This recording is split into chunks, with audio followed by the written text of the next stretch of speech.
everybody. For this New Year celebration, I'm going to be doing some like storytelling, except with toys.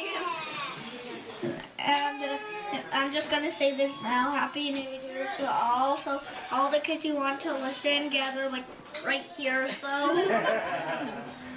right. Why don't you guys go? Yeah, what's the kid? Okay, go in front.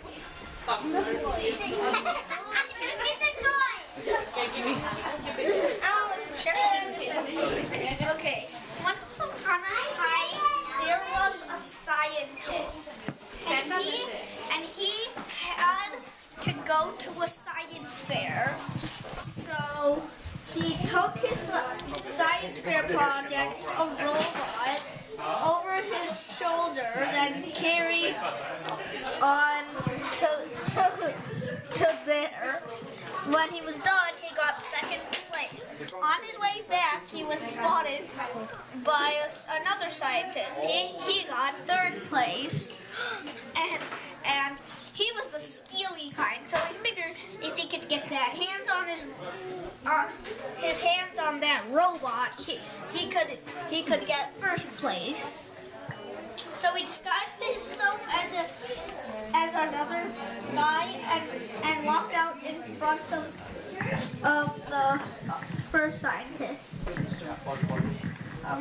And then when the first scientist sees him, he says, "What are you doing there?" This guy says, "Oh, how dare you carry that poor donkey on your back?" And then the first scientist says, "No, this isn't a donkey. It's a robot, you see," and marches past him.